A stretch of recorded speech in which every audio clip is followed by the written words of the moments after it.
It was a violent attempt to overturn the will of the American people, to seek power at all cost, to replace the ballot with brute force, to destroy, not to build. Without democracy, nothing is possible. With it, everything is. A new Quinnipiac poll finds 57% of Americans believe the riot on January 6th was an attack on democracy that should never be forgotten. 38% believe too much is being made about the riot, and it's time to move on. This comes as Max Boot of the Washington Post warns in his latest column, quote, yes, Trump tried to stage a coup. By denying it, the right is laying the groundwork for another one. He goes on to write, if Republicans gain control of the House and the Senate in 2022, an outcome made more likely by their gerrymandering and voter suppression, they will be in a strong position to return Trump to the White House, even if he loses the 2024 election. Rest assured, even if the worst happens, there will be plenty of intellectuals happy to rationalize the end of our democracy. Still with us, Don Calloway and Mark McKinnon. An interesting episode is occurring in Hungary and has been for the last several years, Mark, in which it is turning away from democratic institutions without actually necessarily saying so. One of the right wing's most influential characters, Tucker Carlson, he's broadcasting from Hungary, and he's praising its leadership and its government. Jonathan Chait has written a column on this in which he says Tucker Carlson has seen the future and it's fascist. He writes, Hungary's democratic backsliding was slow and gradual, without a single dramatic moment when its character flipped from democracy to dictatorship. Even now, it retains the surface trappings of a democracy without the liberal characteristics that make those processes meaningful. If America ceases to be a democracy, it will likely follow a path similar to Orban, speaking about the head of Hungary. I think it's interesting, Mark, that people, if they don't see us becoming an authoritarian regime, they don't necessarily see that you can become undemocratic at the same time. Well, it's fascinating, isn't it, Ali? And it's so interesting that Tucker Carlson is over there checking out the roadmap.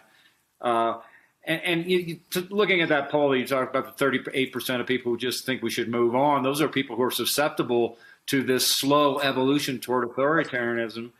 And, I'm struck by the notion, Ali, that, Republicans didn't want to have a single commission or have a single hearing on the greatest insurrection on our nation's capital in our history. And more Americans died at the Capitol in the United States than died in Benghazi. And yet the Republicans wanted to and did hold 33 hearings on Benghazi when fewer Americans died on foreign soil than they did here in America. Don, this seems to be a popular thing, though, amongst right-wing people. These trends and these memes and these ideas, like Tucker Carlson is putting forward, are getting popular. So what happens? What's your fear if Republicans do take back Congress in 2022? Oh, I mean, my fears at this point are far beyond just the rabid conservative and nonsensical policies, of 15, 20 years ago, the destruction of the social safety net and, further tax cuts for corporate billionaires. At this point, my fears. Yeah, that's the easy stuff. At this point, my fears are the destruction of democracy. I highly recommend that everybody watching us pick up a small book with big ideas called On Tyranny by Timothy D. Snyder. And talks about the little steps along the way that end up in an authoritarian, totalitarian system.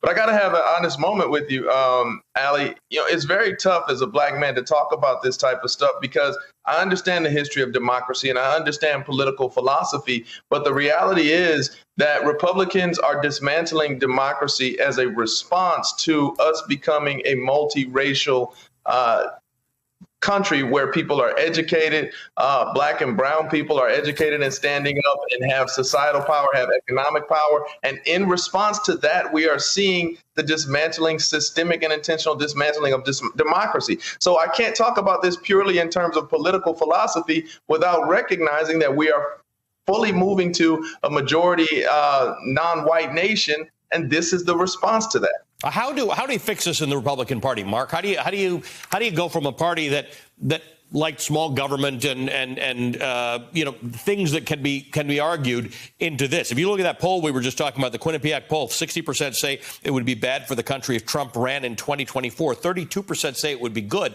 but 73% of Republicans say it would be good if Trump ran again. Well, I think there's some hope in that, and I'm a prisoner of hope, as Cory Booker would say. And I'm encouraged by people like Liz Cheney, who as one of the few with a remaining backbone. I think that the attachment to Trump is very short-sighted and a short-term strategy, and people are bending to his knee and to his power. Nobody really likes him or is particularly attracted to any ideology that he has, because he doesn't really have anything other than power.